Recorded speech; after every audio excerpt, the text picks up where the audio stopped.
Banyak diriwayatkan dalam Tarbiyatul Aulad, buku-buku pendidikan anak menurut Islam, diantaranya tentang seorang mengadu kepada Sayyidina Umar Ibnul Khattab tentang anaknya. Lalu Umar yang bijaksana tidak langsung menghukum anaknya, tapi memberikan kesempatan kepada si anak ini untuk menyampaikan unek-uneknya, apa yang mau dia sampaikan. Lalu anak ini bertanya, apakah kami ini sebagai anak punya hak? Lalu Umar menjawab, kamu sebagai anak punya 3. Yang pertama, memberikan nama yang baik. Anak punya nama yang baik. Yang kedua, punya ibu yang baik. Ayah memilikan ibu yang baik. Yang ketiga, diberi makanan yang baik. Kata anak ini, nama saya tidak baik, ibu saya perempuan yang kurang baik, dan makanan saya pun tidak baik. Maka Umar bin Khattab berkata kepada bapaknya yang melaporkan anak, laqad aqaqatahu qabla an ya'uqqa 'alaik. Laqad aqaqatahu qabla an ya'uqqa 'alaik. Kamu sudah lebih dulu durhaka kepada anakmu sebelum anakmu durhaka kepadamu. Jadi anak durhaka salah satu sebabnya juga adalah karena ayah atau ibu atau dua-duanya yang tidak memberikan hak kepada anak. Maka pada malam hari ini, bagaimana supaya kita jangan durhaka? Apa yang mesti kita lakukan?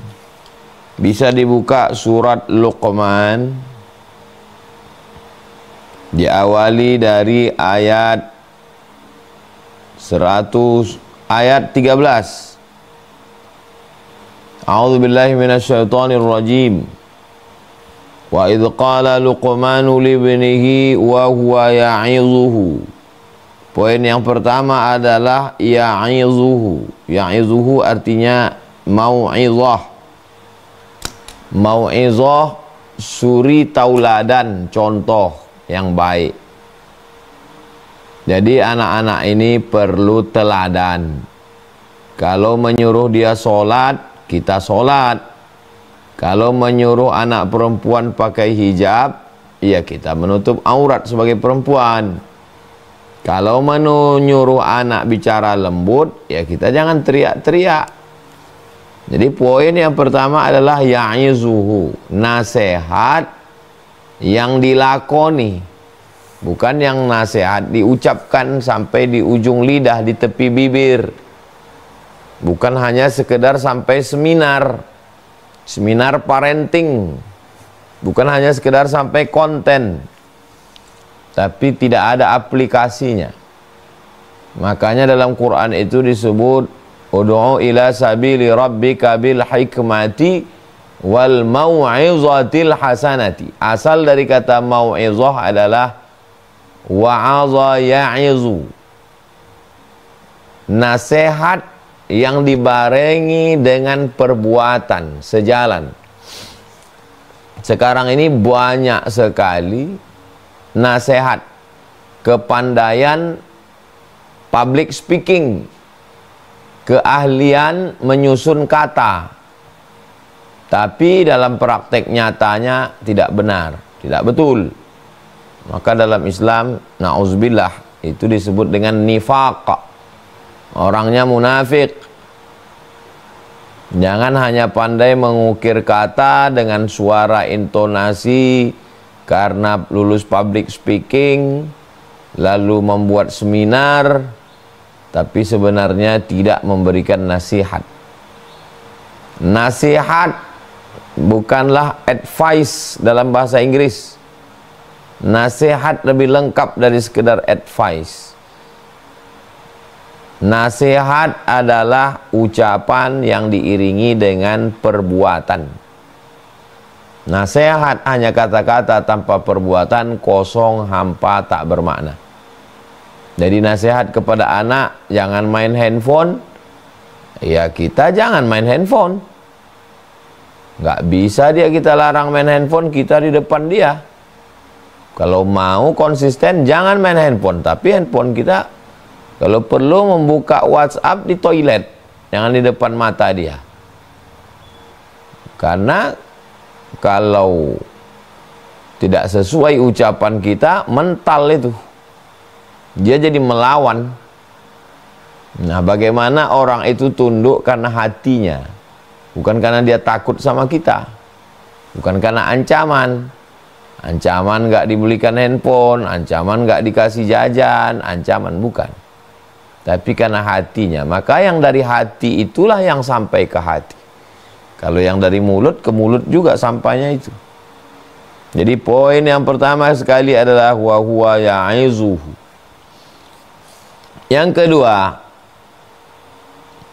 ya bunayya.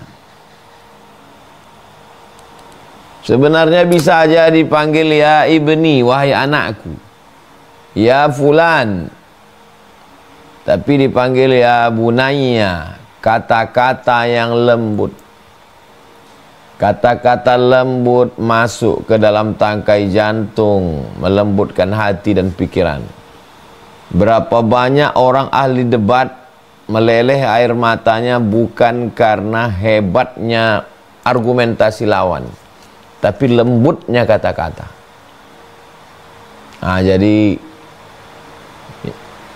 betul, banyak orang yang bisa memberi nasihat, tapi nasihatnya nggak masuk karena kata yang dipakai, pilihan katanya. Keluar sumpah serapah, caci maki, hamun, amuk. Maka yang disampaikan itu adalah ya bunayya, wahai anakku, wahai ananda, wahai buah hatiku, wahai kesayanganku. Apalah kata yang paling menyentuh hatinya? Apalah kata harapan masa depanku yang akan melanjutkan tongkat estafet perjuanganku, yang akan menjadi amal jariah sesudah aku mati, yang kurindu-rindukan sebelum kau ada di alam nyata, yang tak dapat kutinggalkan walau sekedip mata. Maka pilihlah kata yang indah, yang lembut, yang menyentuh hati. Ya bunayya, wahai anakku. Yang ketiga, la tusyrik billah. Poin pertama sekali adalah tauhid. Pokok pangkal dalam Islam tauhid. Laki-laki mau mencari perempuan, fasfar bidzatid din, pandanglah agamanya. Perempuan mau mencari laki-laki, ja'akum man tardawna dinahu, agamanya. Standar yang pertama adalah tauhid kepada Allah Subhanahu wa taala. Jangan kau hambakan dirimu kepada harta. Jangan kau tundukkan dirimu kepada kuasa. Jangan kau jual dirimu kepada dunia. Kau sudah menjual dirimu kepada Allah. Allah sudah membeli dirimu dengan surga. Dirimu terlalu mahal kalau kau gadaikan dengan kekuasaan. Dirimu terlalu mahal kalau dijual dengan dunia. Allah sudah membeli dirimu dan kau sudah barter menjualnya kepada Allah. Barang yang sudah dijual tidak boleh dijual dua kali. Innallaha ashtara minal mu'minin. Allah sudah membeli dari orang beriman. Anfusahum, diri mereka. Bi anna lahumul jannah. Sudah dibeli Allah dengan surga beserta isinya.